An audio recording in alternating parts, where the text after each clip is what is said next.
Hello, my name's Phil de Warren-Penny and I'm one of the Consultant Committee's negotiators. I'd like to take the opportunity to present an outline of the recently agreed deal on Clinical Excellence Awards, which secures over £300 million worth of consultants' pay annually, which was previously at risk, and has negotiated some additional funds to support this. How did we get here?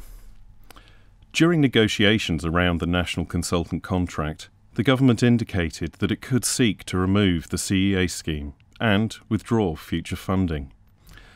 The BMA sought legal advice on the status of these awards.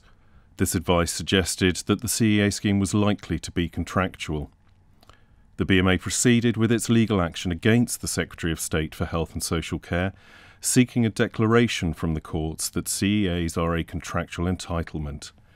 This legal action was conducted on a number of grounds, including challenging the reduction in funding in recent years and the discontinuation of some local award rounds. Had this not been done, funding would have continued to hemorrhage from the system. There is a significant risk that had the BMA waited to address CEAs as part of the wider consultant contract, further significant value from the consultant pay bill would have been lost forever. Negotiations on an out-of-court settlement began in September 2017, the parties reaching an agreement on the terms of an out-of-court settlement, which was subsequently approved by the government, NHS employers, and after lengthy debate by the Consultants Committee. This was incorporated into the terms and conditions of the 2003 consultant contract on the 22nd of March 2018. What if the legal action wasn't successful? While we were confident in the strength of our case, there are always risks involved in bringing legal action to court, as it leaves determination of the issue in the hands of a third party. An unsuccessful legal action would have lost the right to an award scheme going forward, with risks to existing CEA holders as well. The Department of Health and Social Care and NHS employers have previously stated their intention to remove these over a 3-year tapering period. In view of the importance of these monies, both to individuals and to the overall consultant pay envelope, we felt it was appropriate to take an approach that would remove any uncertainty about the outcome and, consequently, uncertainty about members' income. We believe the prospect of legal action influenced the Department of Health and Social Care and NHS employers and facilitated the resulting agreement. We think that this agreement secures the majority of what we hoped to achieve through the legal action, ensuring that those with awards could expect to continue to receive them and, crucially, to guarantee that awards rounds would continue to be run. Furthermore, we've secured an increase in the minimum investment in the local awards from 0.2 per full-time equivalent to 0.3. This increase of 50% is partly paid for by the move away from pensionable awards for new awards and new money.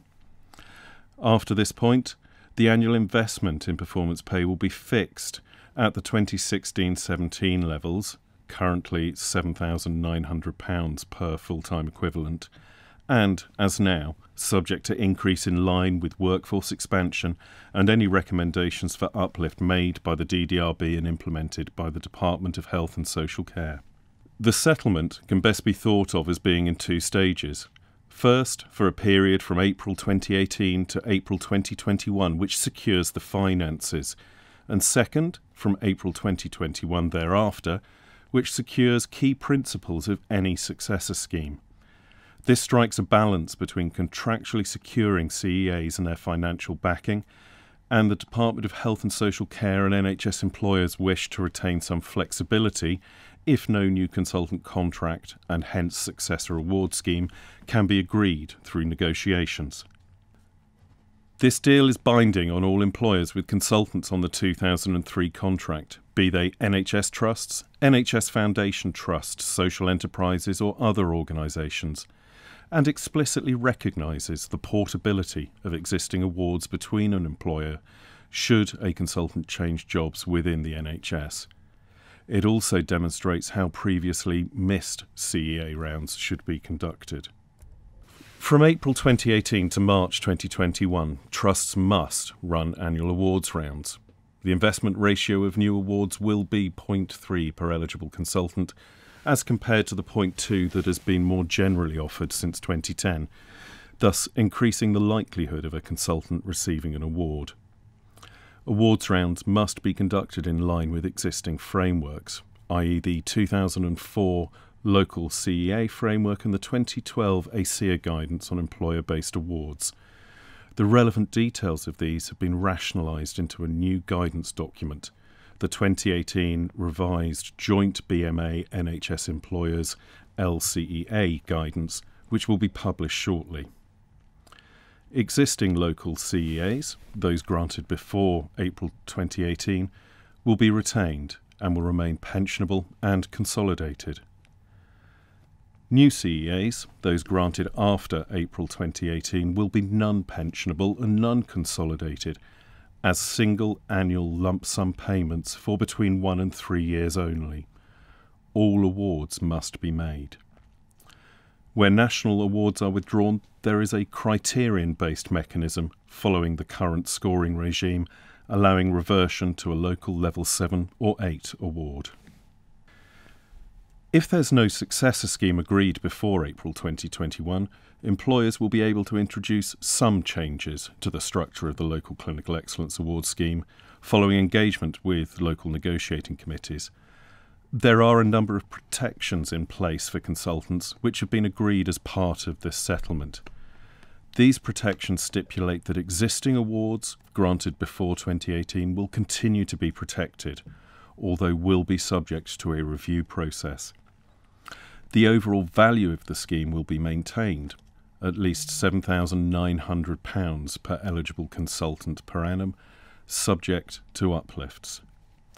Award rounds will continue to be run, and the National Award Reversion Mechanism will remain, and there will also continue to be an appeals process. What does this mean for those with an existing CEA?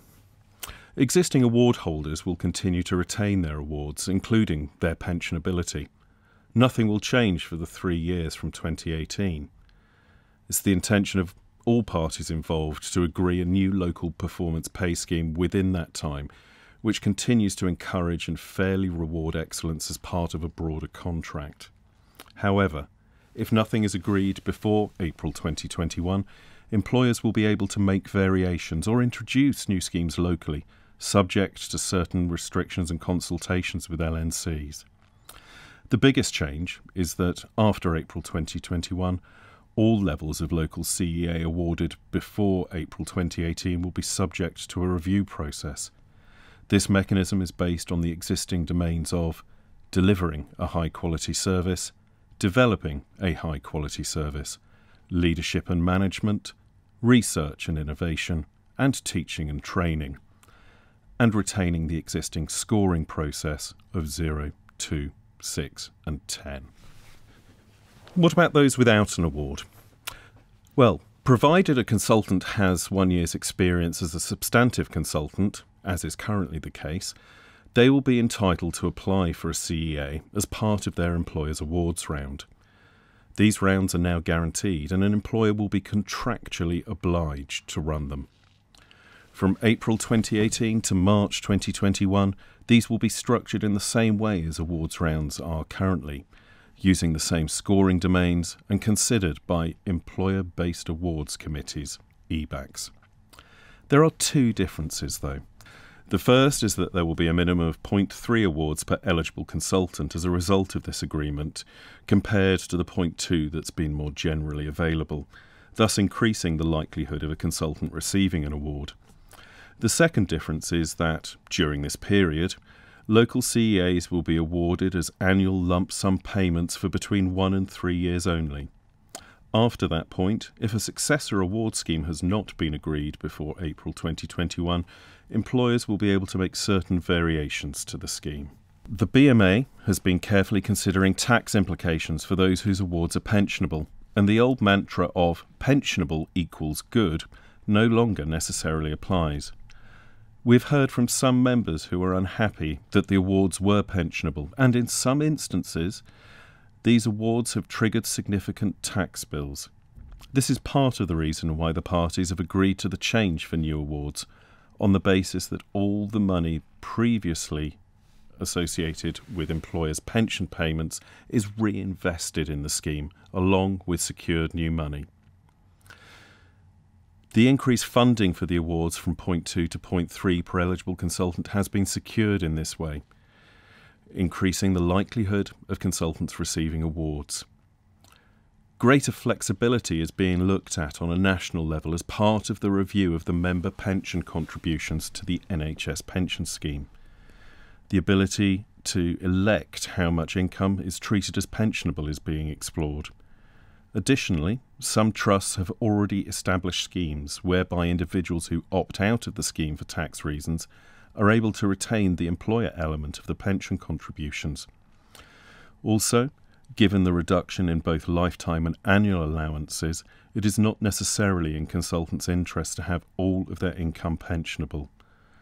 More detailed information regarding pension implications for individuals with CEAs is available through the links on the BMA website and in relation to CEAs specifically. Can my employer refuse to abide by this agreement? This agreement has been incorporated into the 2003 Consultant Terms and Conditions of Service. As a consequence, it clarifies that access to local clinical excellence awards and the right to retain them in accordance with the terms of the settlement are a contractual entitlement. If an employer who employs consultants on the 2003 Terms and Conditions of Service then deviates from these terms, they shall be in breach of contract. In such an instance, the BMA would support its members in bringing a claim against such a breach. We hope you found this information valuable, but understand if you have more questions or concerns. There will be more detailed guidance issued in the spring, and the BMA website has more information on the agreement that you can access. Please email us directly with any queries you have. We are also planning some live and digital events over the coming weeks to field questions and explain in more detail this settlement. These will be announced in the coming weeks. Thank you for your time and attention.